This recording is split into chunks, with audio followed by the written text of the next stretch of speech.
Now that we've talked about DSLRs, or the big expensive professional cameras you see in the world, let's talk about point-and-shoot cameras. You very well may be shooting on a point-and-shoot in this class. Because, hey, they're affordable, and they're everywhere, and there's a whole lot of them. Point-and-shoot cameras are, like their name says, a small body camera that you can point at something and snap a quick picture of without needing to do a lot of adjustments. They typically work without any moving lens or without any moving parts or shutters, and it's all digitalized. The light comes in through the lens to the front of the camera. It is fed through a small sensor which converts it to a digital format that you can then see on a usually LCD screen on the back of the camera. Now you can get a good approximation of what it is you're pointing at on that screen. But unlike a DSLR, it is not the exact same flow of light. It is a digital approximation. These became very popular in the late 90s and early 2000s as they became much cheaper. The cost to manufacture them and sell them dropped down quite a bit. The ability to buy memory cards for them became much easier and much cheaper. And so they kind of became ever-present.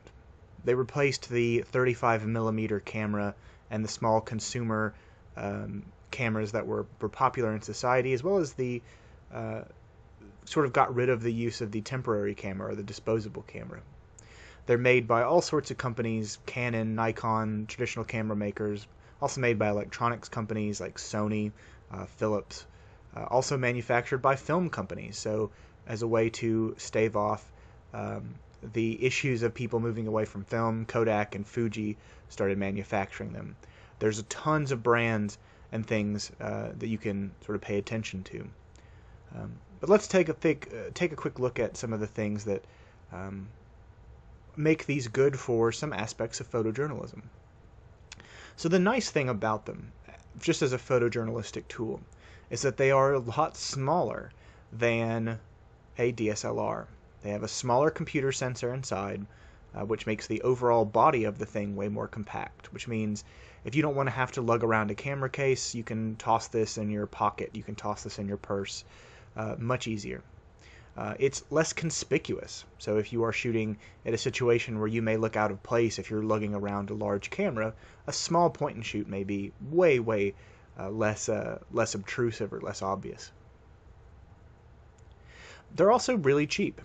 Now, one of the reasons why the price of them has actually in the last few years gotten way lower is because of smartphones. Everybody now has a smartphone in their pocket, for the most part everybody does, that has a pretty good camera on it. And so the need to buy a camera and carry it around and it can only take pictures, that has gone down as the quality of smartphone cameras has gone up.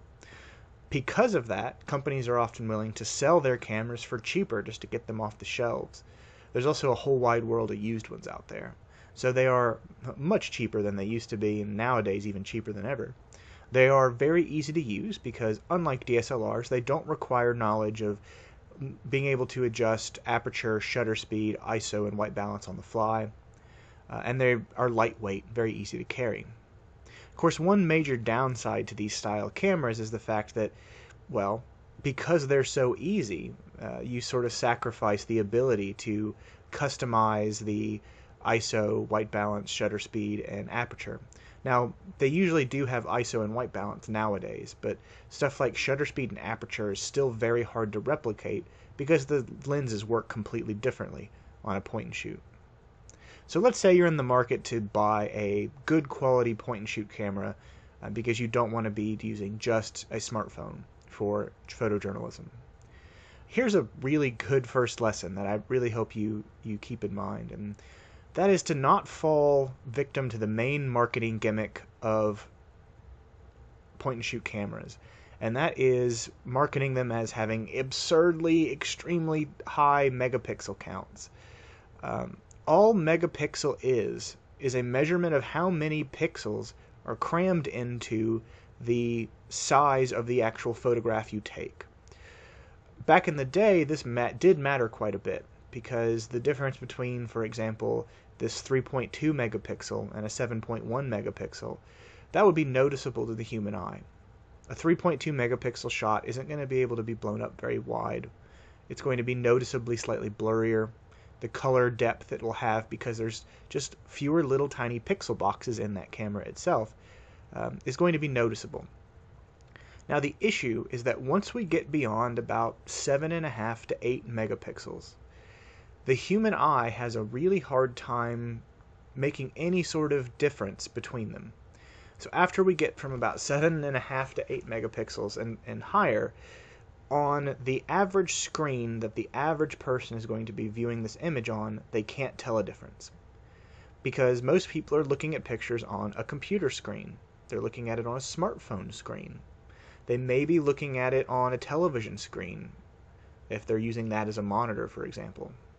And because of the way that these are set up, you can cram incredible amounts of megapixels in there, up to 14, 15. Some point-and-shoots nowadays are even marketing themselves over 20 megapixels. But it's not going to make any difference if the human eyeball just can't perceive it. So you're paying a lot of money for something you may very well never use. Now, let's say you may be interested in taking photographs and blowing them up into enormous poster sizes. And by enormous, I mean a billboard.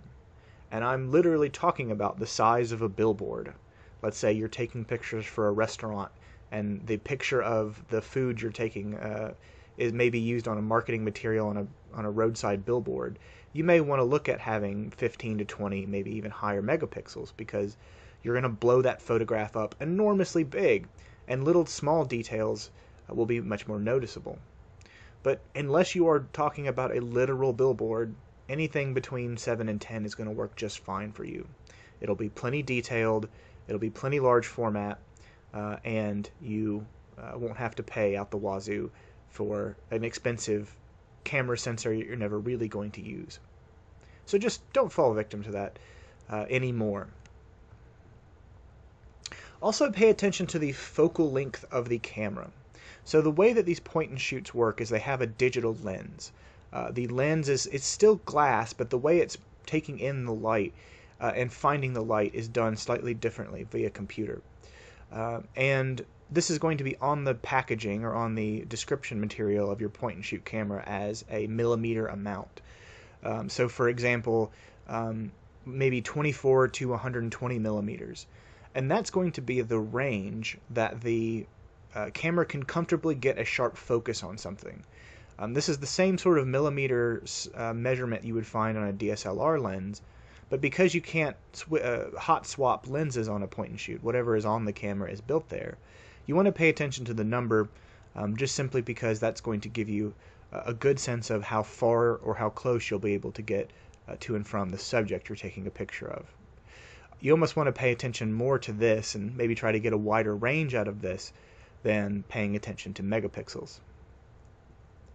Now, sometimes you're going to find that point-and-shoot cameras are marketed as having incredible amounts of zooms, 5 times, 10 times, 50 times zoom, and it's easy to look at that number and think, wow, that's amazing, I could zoom into space with this.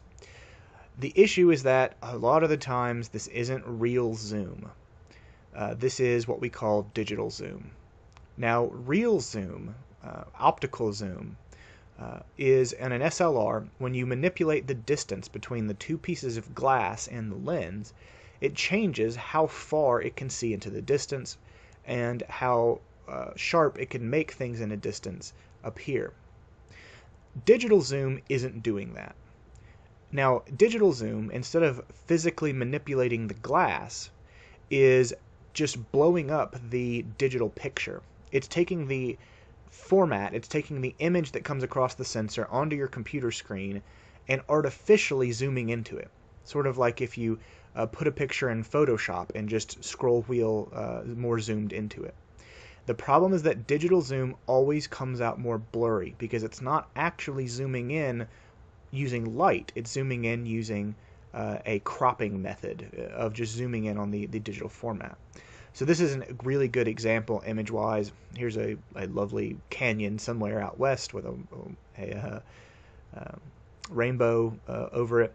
On the left, you can see what 10 times optical zoom looks like. That is actual physical manipulation of the glass versus 10 times digital zoom. That is the camera trying to take the digital image and zoom in just on that without moving the lens, and you can see that the digital zoom is pretty worthless. It is really, really blurry. So a really good life lesson here is, if you're going to work with a point-and-shoot camera, do not rely on its digital zoom. If you need to get closer to the subject, get closer to the subject. Physically walk your way, put yourself closer to the subject. That's just a good life lesson. Don't rely on that digital zoom. It will mess you up. Now, one of the best things you can do if you are going to work with a point-and-shoot camera in photojournalism, and a lot of professionals do, is tinker around with it. The worst thing people do with a point-and-shoot camera nowadays is buy one and then never ever change the settings on it. Everything gets left on automatic mode, and they let the computer think for itself. And that's no fun, for one. And also, oftentimes the computer just isn't smart enough. So you'll find that if you tinker around with your camera, you actually have a lot of power nowadays to adjust things. Point-and-shoot cameras have gotten really smart over the last couple of years. So you can actually do some pretty wonderful things, like changing really detailed aspects of white balance. You can change things like the flash mode. So you have a little built-in flash. You may be able to change the intensity of that, as well as changing how the computer focuses on things, changing how the light is metered. More on that in a little bit. You can change aspects of the sharpness or image quality. You can change the ability to do red eye correction, which would be useful if you're indoors. Sometimes it's got stabilization modes that will automatically correct for tremors that may be in your hand while you're taking the picture. Some of them even have very early rudimentary aperture adjustments where you can kind of manipulate the camera in a way to manipulate roughly what it would be to change aperture in a DSLR. So you can do stuff like make the black background very blurry, make the background very out of focus, to put more attention on your close subject. This is something that normally you'd only be able to do in a DSLR, but if you buy a point and shoot that has this setting, you should take advantage of it. So play around with your settings on your point and shoot. Just go out one day to a public park and start taking pictures of stuff and playing with the settings and seeing what happens. On the topic of other styles of cameras that exist, I just want to really quickly mention, imagine if a DSLR and a point and shoot loved each other very much. What may end up coming from that relationship would be a compact system camera or a small body SLR.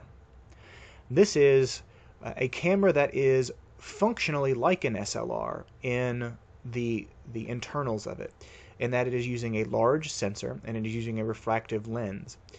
But it is in a much smaller body, and it's oftentimes then changing the way in which the light comes through, so that it is coming straight through. It's avoiding the 45-degree angles necessary in an SLR.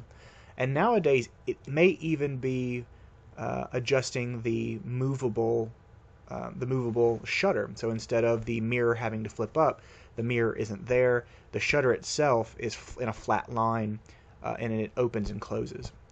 The advantage is that these end up being very, very easy to use, in the sense that they are very lightweight. They'll fit in your pocket nicely. And also, because they are still working in an SLR sensor system, in a straight line optical system, you can change out lenses. So this is a Nikon example here. This is an Olympus pen. Olympus was one of the first companies to start making this style in the modern age. They have interchangeable lenses for them. They end up not having usually a mirror system, like I said, but they have a huge sensor so that you can get very, very large format pictures, and they do have interchangeable lenses, as well as being able to adjust aperture and shutter speed similar to an SLR. So you have way more customization. Now, the downside of these cameras is that brand new models are typically really expensive for them. Because they're relatively new and the technology isn't quite cheap yet, they are pretty expensive. There's also a lack of cheap lenses, because Unlike DSLRs, which have had the same lens formatting and the same lens hookup for decades, these are brand new, so you kind of end up having to buy brand new lenses. There's not a big used market for them. Here's one hot tip if you're interested in buying a compact system camera like this, sort of the hybrid between the two. It is to look at old models. So for some reason, it seems that compact cameras or compact system cameras come out on a yearly model basis now. So there's a 2015, a 2016, a 2017 version. Because they do this, the one good thing that comes of it is that older models can then be discounted, so you'll find cheaper discounts on older models, but the tech is still there, so you're still getting a good quality camera. I've had a student in a past semester who in the middle of the semester bought a compact system camera that was on sale and had really good results from it. It was a little finicky at first getting the aperture and the shutter speed and the white balance and the ISO adjusted correctly, but otherwise it does work despite not having a mirror. So that is talking about point and shoots and compact systems. Next we will talk about smartphones.